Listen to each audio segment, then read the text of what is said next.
think when we started to work together, I would never have dreamt that I would be speaking from Buzluca Monument. So I want to take a photograph in a minute from here, because it really is fantastic, and it's really makes my goose pimples. I feel really excited about it. So thank you very much.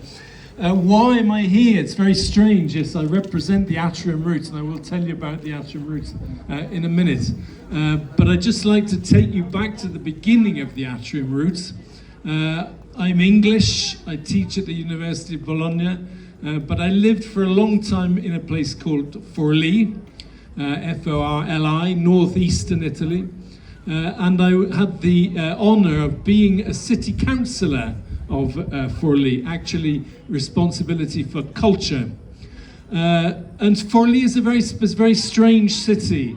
It was known as, in Italian they say, the Città del Duce, the city of Mussolini, because Mussolini was born quite near in Predappio, and I'll talk about Predappio as well perhaps, and he lived and worked in Forlì, and he recreated Forlì as a sort of showcase for fascism. It was a propaganda city for fascism, really. And that's a big problem for a city councillor, as you can imagine, what you do with that. And in particular, there's a monument, not a monument, a gym, a sports complex, which has the same sort of problem as Buzluca, because on the side of the tower, Mussolini always built towers, he liked to build towers, there was an oath of allegiance to fascism, which all young people had to say. It goes something like this: in the name of God, I swear to serve the cause of the fascist revolution with all my energy, and if necessary, with my blood. So it's a really, heavy, difficult oath, which is still there. And when the city council restored the building, the question is, what do you do with that? What do you do with that building? What do you do with the city? What do you do with the memory of fascism? And it is a problem you cannot avoid. And it seems to me, it's an issue. It's the same thing with Buzluca. It is an issue which cannot be avoided. It is here.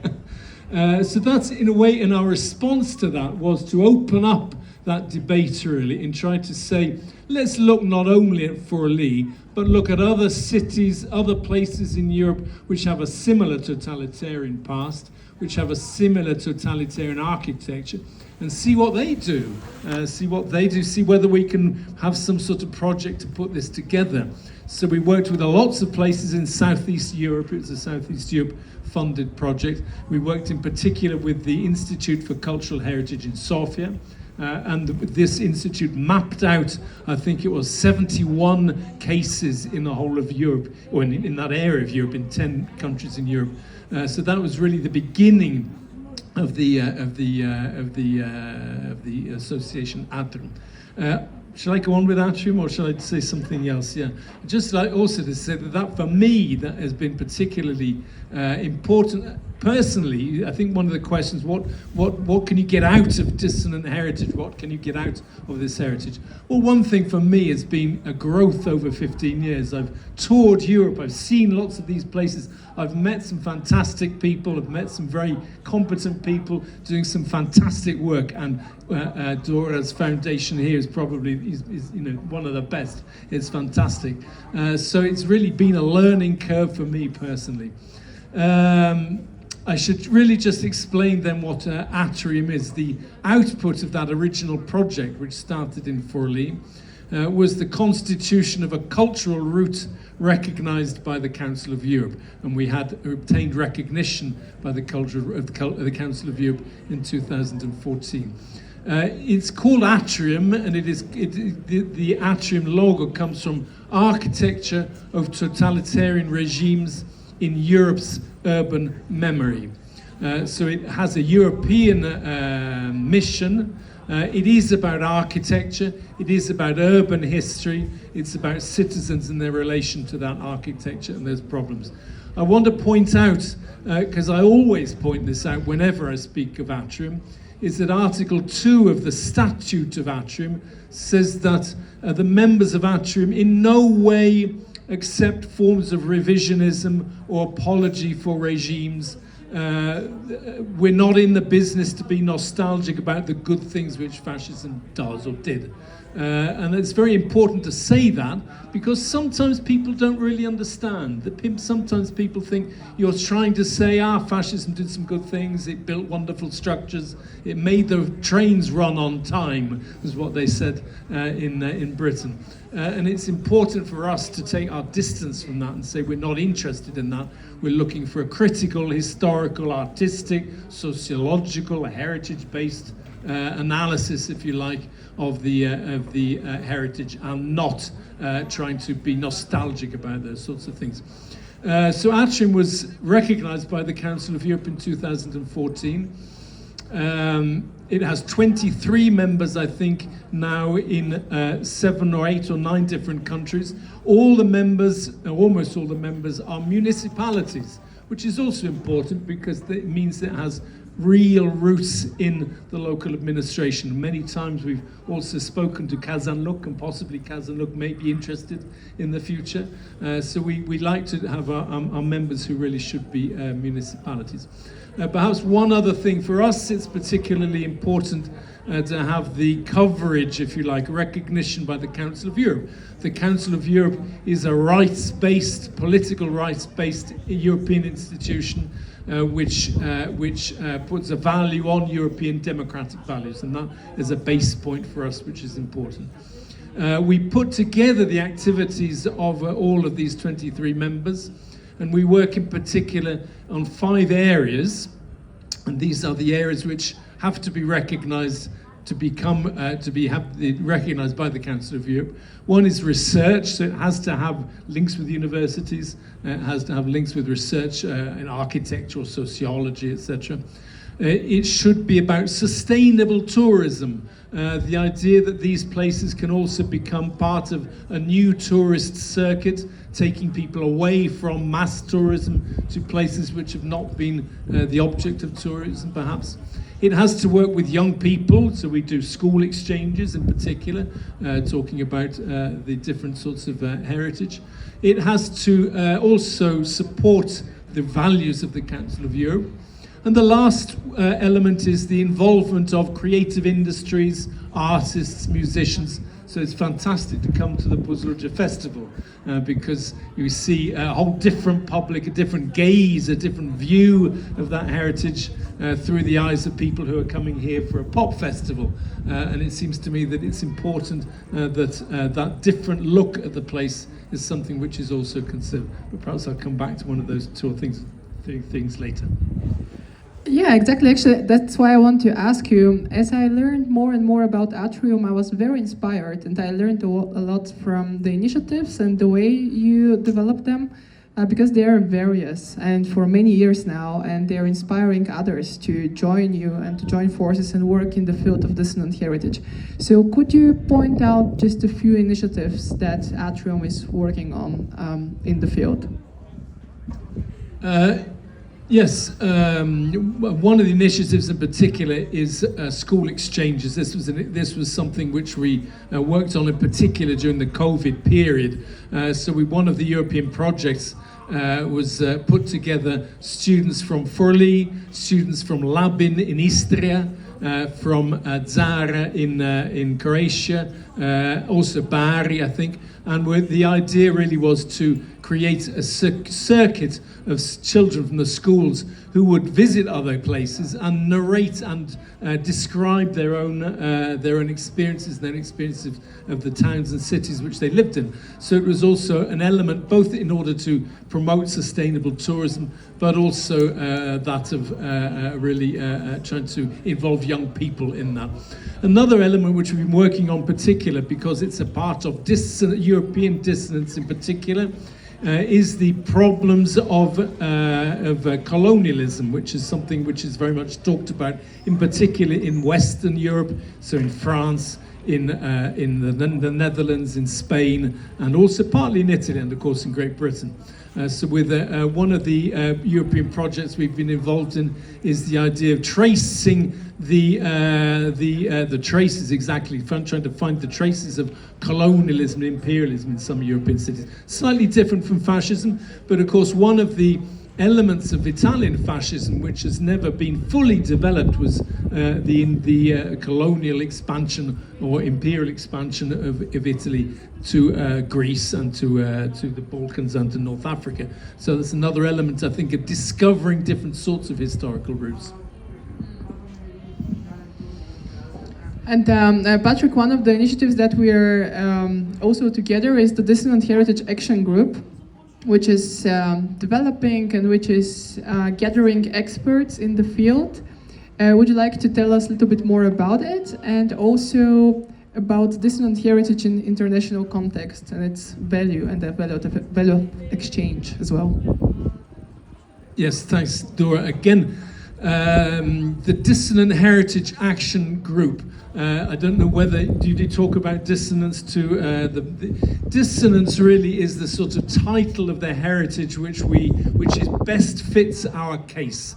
So rather than most of people go to museums and towns in a sense to see a celebratory heritage, what is good in European history, what we can celebrate, with what we can see as being positive. Dissonant heritage is one of those areas of tourism and culture which says, well, look, we have to look at this past, this is part of our past, but we also feel a little bit distant from it. So there's a dissonance, if you like, a sort of contrast between today and yesterday. In this case, there's other dissonances as well.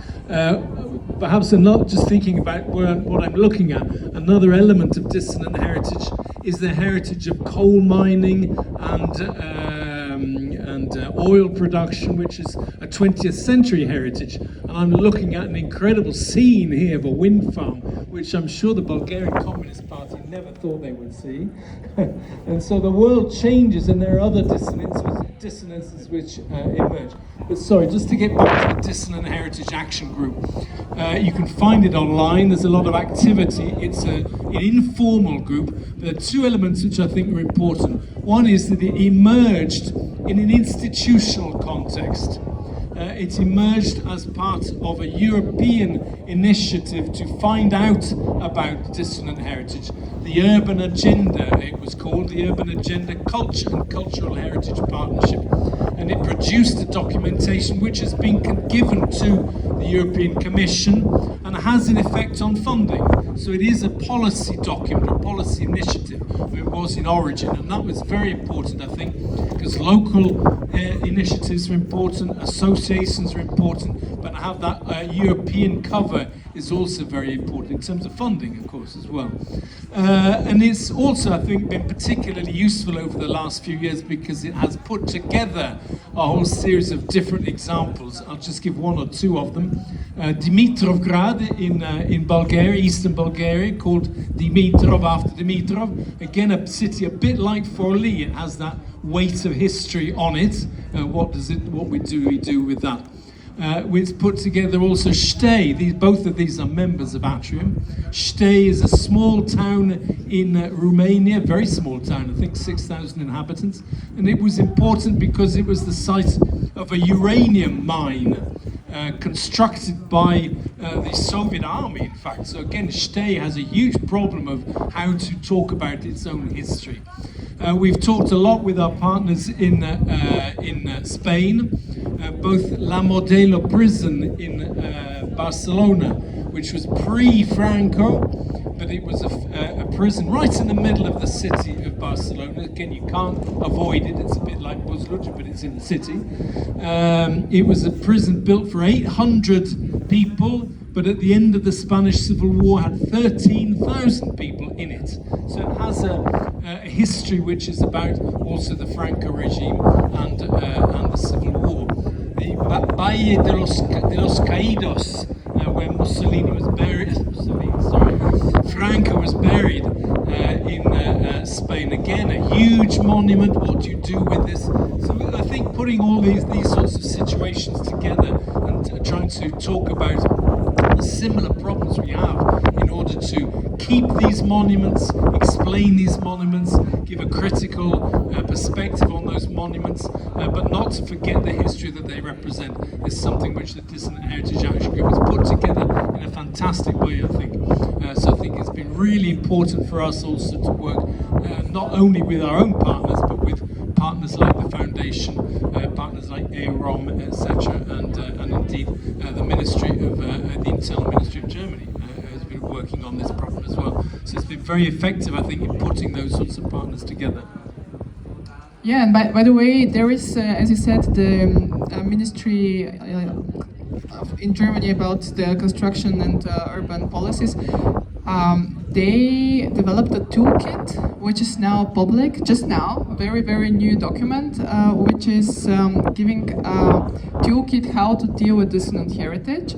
And Buzluca is also included there, and it's put in the section of best practices. So we are very happy that our work so far finds place as an example for other European projects in the field of best practices. So yeah, that's a little disclaimer to this, but there is a lot of cases from across Europe, and it's very interesting. I mean, if somebody is interested, write us and I'll send it. And Patrick, talking about coming back to Buzluca and what we have been working on in the last years of this SERF project, Atrium was associated partner. So they were steering and supporting our process. There was more about it. So I was talking about that in Bulgarian before that, from the work of Buzluca itself with the focus groups and the digital twin and so on. But I'd really like to hear your perspective of this project. Yeah, thanks. No, for us it's been fundamental. It's been really important. Just not to come and see a place and talk about it, but over 2 or 3 years to be fundamentally working alongside other partners. That's the first thing. I think in terms of process, we've worked with the Buzluca Foundation for the first time properly. We worked with AROM in Barcelona for the first time properly. We've worked also with the part of the University of Bologna, which was involved in this project properly. So that you build relations with all of those subjects, all of those actors who are working in that field, which is hugely important for us. And I hope we can have a second SERV project or project which emerges from that. So that's the first thing I think for me. But in terms of products also, I think one of the most fundamental things has been the digital twin, which was presented in Sofia. So those projects can also have a specific outcome which has a particular added value. I was very privileged in 2021 to be able to see inside this monument and to go around it inside. I can understand why it's difficult to allow a large number of people within it. But the digital twin allows you to do that. It has that section on past which tells everything about the inside of it. So you can see it also in the present. So I think that has also been a specific output and a particularly important output. So will that be available online, or is it already? Yes, soon. The toolbox, which was a different thing, will also be available online. I'd just like to say, Buzluca, Forli, and the Goebbels summer residence in Bogensee, Villa Bogensee, outside Berlin. So these again are examples which can be seen and can be communicated, because the project was also about how to communicate dissonant heritage, and you can communicate in many different ways, but of course digital communication is absolutely fundamental in terms of reaching out to a larger public. So SERV for us has been absolutely vitally important. I do hope we will have another one. I think we will. And I'm sure there'll be another possibility of, in any case, collaborating on an institutional level with the foundation. Mm-hmm. I'm looking also forward for that. And Patrick, you've been here. Patrick was here at the first festival, and now at this one. And you can share also your experience of the festival. But I wanted to ask you about Buzluca. So, how do you see, as a person working so long, expert in the field of dissonant heritage, with so many initiatives and work behind you, how do you see Buzluca? How do you see its future, its purpose? What's your opinion of it? Yeah, that's the most important question, of course, is it not? Well, first of all, we first came across Buzluca when we started the project of Atrium, and we set up a competition, European competition, saying, can you photograph, please, a piece of architecture related to totalitarianism which is neglected. Photograph or video, and we had an enormous response. I think about 400 people responded, which was huge for us anyway. And one of the first videos was actually a video taken of the inside of the Buzlucha monument. You could see, you could come up the road, it became snowy and cold, and then inside the monument. And I thought, wow, I just, as most people say, wow, just unbelievable, if you've never come across this monument. So it is an amazing piece of architecture, it's an amazing experience. So that is iconic for us, really. I think it's so important, it's been so important in my imaginary, it's been fantastic to be here. So I think it's been really important as a focus of European institutions as well, European public, in order to sort of focus on the issues of dissonance. Atrium is a little small association, a small cultural root, but Buzlucha's broken through, the foundation has broken through. It became one of the 7 most endangered monuments. It has a capacity to be visible and iconic in a way which is absolutely extraordinary, I think. So that's the first thing. I've had the privilege of being here three or four times. And I think the first, in 2021, the question was, will this be restored or not? What is this going to work? And it seems to me over the last 5 years, the answer to that has become yes. There's no way that you can turn back now. I don't think it's a matter of if, but it's a matter of how to do it, when it will happen, how will this sort of project go on. So I don't think it's a question of whether it will work or whether it won't. And I think the future is quite clearly open. There's a fantastic poll there. So I think the integrated, as they say in dissonant heritage terms, the way of integrating and asking a lot of different people, architects, historians, local citizens, students, heritage experts, ministries, local governments. If you can somehow get all these people, all these voices on board in terms of the restoration, I think that has, in sense, that has to happen. So I think that's the first thing, the participation of it. I have sort of 3 views, three things. I was thinking to myself, what are the 3 most important things for me? The first thing, it seems to me, is it should tell a whole story of the monument. The enormous economy which was involved in making the monument, in building the monument. Huge numbers of people, 70,000 people, I think it said somewhere. 6,000, but you got to think also of the industries which work on the construction of the stone, and it's just a huge economic activity in the 1970s. The artisans who worked here.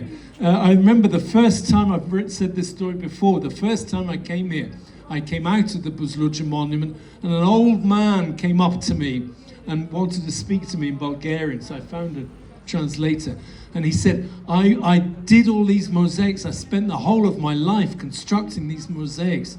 So the Buzlucha monument is an icon to propaganda, it's an icon to regimes, but it also encapsulates and embodies competences and activities and professionalities of single people, individual people who invested their lives in that. So that's the story, it seems to me, needs to be narrated for me.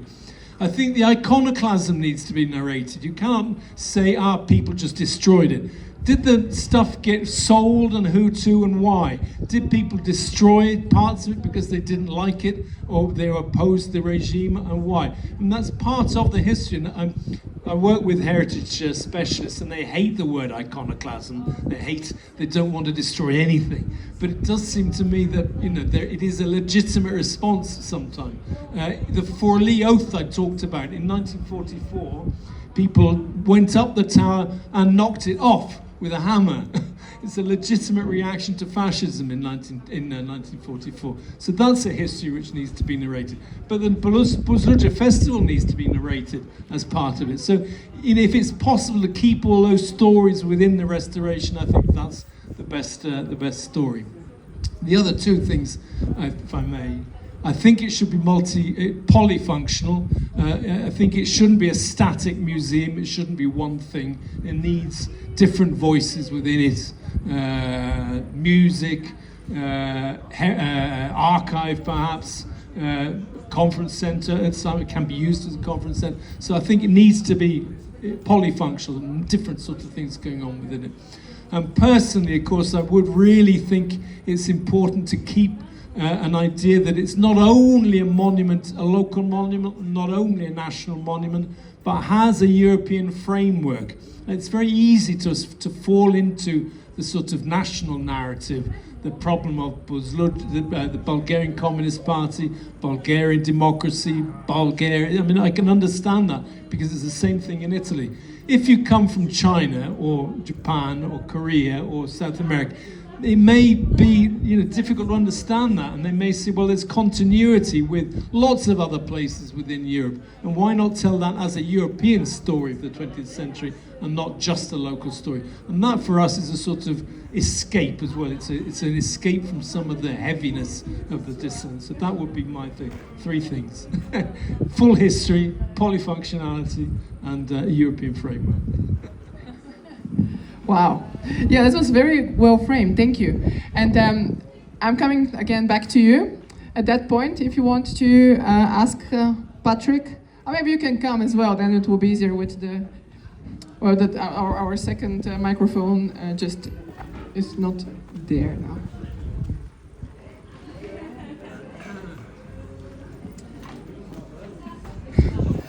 Making a short distance, not making a long distance from the stage, yes. So, do you want to ask Patrick something? Thank you. I would like to ask you, is there another piece of totalitarian architecture which compares to Buzluja in terms of scale?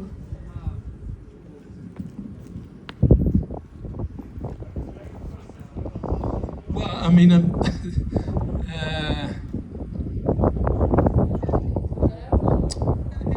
it's unique. I think it's unique in terms of the size and the location. It's so enormously iconic. You can see it from miles around. So I'm finding it difficult to think of things which are like that precisely. So I don't think so. The two things which I'd like to just talk about. One is the Valle de los Caídos, who my Spanish friend will be able to talk about as well if he likes. But that's quite similar because it's outside Madrid. You can see it from afar. It's much more sacred because it's linked to the church. There's a big cross on the top. So that's the nearest thing I can think of in European terms. What is sort of different from Buzluja, but is similarly important for us, are actual towns which have been constructed. So Dimitrovgrad is one. We have lots of those. Labin and Rash in Croatia, which are mining towns for fascism. Eisenhüttenstadt in eastern Germany, a city built entirely for the steelworks. And so that, in a different way, I think, has the same impact. But something quite as astonishing as this, I haven't come across. I just wanted to add something curious, that there is a story, which is not confirmed, but there is a story that people were sent to Valles de los Caídos to get inspired for Buzluja. And Valles de los Caídos is next to Madrid, and this is the graveyard of Franco, and it is also on a mountain in the nature, and it's very monumental. So there are such connections as well. I mean, I can imagine that this happened. I can imagine it happened as well, and be very interested in again narrating that story, because that story needs to be narrated. If there are those sorts of links. Just to say that again, a few years ago, Franco was exhumed and put in a private grave, so he's now not there. And there is right at the moment, a lot of discussion and debate. Not quite the same. It's much less open. I think the debate is amongst professionals and the government. So it's not as open Buzluja, but there's a lot of debate about what to do with Valle de los Caídos because it is so dissonant, so difficult. Yeah, they're developing a project there, and the project is dissonant, and the discussion, and it's Yes. Do you have other questions or comments?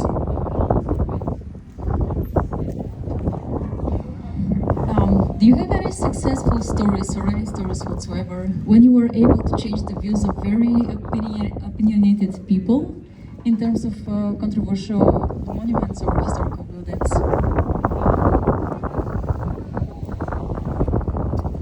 Yeah, I haven't got any specific anecdotes on that, I don't think, but views have certainly changed. It's an ongoing process, really.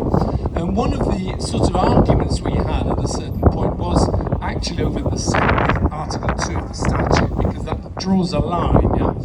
And some of the people in the Council of Europe said, okay, we can understand why you need that line, but you need to talk to people who sort of go up the other side of that line. So that's been important for me, I think, personally. Understanding why people are against that sort of critical analysis and how you can actually get some of those people on board.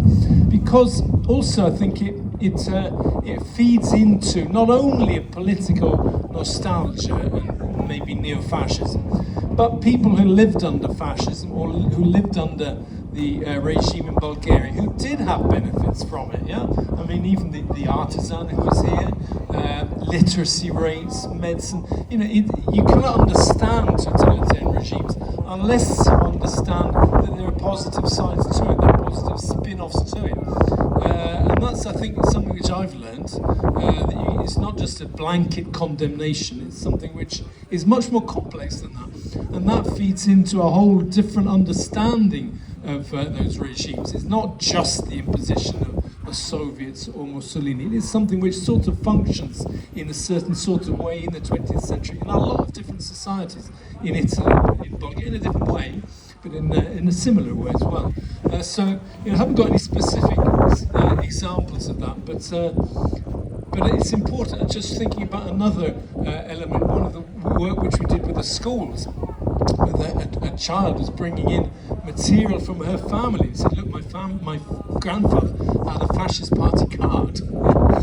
I'm not a fascist, but he was there, and he used to say, I think he was dead, I needed that in order to get work, etc. So you're dialoguing with another side, and I think that's absolutely fundamental, actually. It's not just the promotion of a different view, it's an articulated and sort of layered discussion which Atrium is having, and I think you're having as well. So I think that's really valuable. It's complicated, difficult, but it's really rewarding. There was one more question here. Yeah, my question was actually along the same line as to how you experience the public reception of the kind of work you do. It's obviously very controversial, and if you are seeing a change in this direction, you said it already in a way, but how this is maybe in different European contexts in different countries, or if it's pretty much similar in different countries. Yeah, no, thanks for that question. It's sort of the same question, but in a different way, and it's really fundamental, that. And again, I haven't got any easy answers, but I mean, generally, I think what we have done, I can now say that because I didn't realise that's what we were doing, but I think we've opened up a discussion, opened up a debate, and those debates are different in every local situation, but the common denominator is that you are opening up a debate about it, and that's important. We have issues and problems, for example, with the municipality of Forli, where we have our international headquarters, but the municipality changed from centre-left to centre-right, and they're not neo-fascists, they're not nostalgics, but they take a sort of soft view, yeah? For example, the mosaics which Dora was talking about narrate the history of flight, from Icaro right up until the 1940s. And it's quite clearly fascist propaganda. It has extracts from the speech of Mussolini of entry into war. It has bombs dropping on Libya and on Greece. So it's quite clearly fascist propaganda. And I don't think it's impossible to explain it unless you start from that. But the local municipality wants to have a museum of flight. And I mean, that just, it's not going to work actually, because when you open it up, those questions emerge. So that, there's resistance, I think, as well, but we have opened up a debate. In Poland, I think, there's been an opening up of the debate. One of our new members is Nowa Huta, which I don't know if anybody knows, near Krakow. Krakow was like the bourgeois city and the German city in 1940, 44. And the Soviets and the Polish Communist Party wanted to build a model proletarian city on the outskirts of Krakow called Nowa Huta, the new steelworks. And for a long time, again, that was dissonant. Nowa Huta was seen as a dangerous place to live and an unpleasant place to live and associated with Polish communism. But there's beginning to be a new interpretation of that, saying, well, it's also a garden city, lots of greenery. The architecture is good, the living accommodation is good, and they've joined Atrium, and that's been very important for us because it's the beginning of a debate saying, well, it's not all to be negated, it's something to be negotiated. So that's a different context as well. And I think, that's the case in almost all the different areas, really. So, we haven't had success as such, but it's increasing and being increasingly useful, I think. One other town which we hope will join Atrium quite soon is Bolzano. Bolzano in northern Italy, which was an Italian city in German-speaking Italy. So it was also a fascist imposition. And there are monuments to Mussolini, a frieze to Mussolini in Bolzano. Always been difficult and distant because it's seen by the German population as both fascist and Italian. And they've just begun to decide to join Atrium because they can give us, they say, a critical perspective on it. So it's a sort of long story, but it's increasingly a fascinating story for me anyway. So thanks very much for the question. Patrick, thank you for coming to us and thank you for sharing insights of your broad work with Atrium and for the collaboration in the past years, and we continue, right? Yes, so... Thanks for everybody, the few people are here, but it's great to have you and it's really good to be talking to you. So thanks for your questions and thanks to Dora in particular for the invitation and the experience. Yeah, applause for Patrick. Thank you for being with us and for your support and collaboration.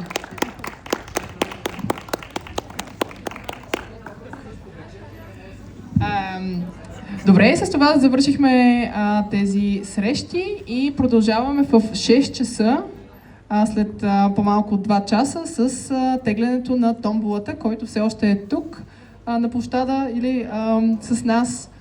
Надявам се да спечелите награди. Така че в 6 часа тегляне на томбола.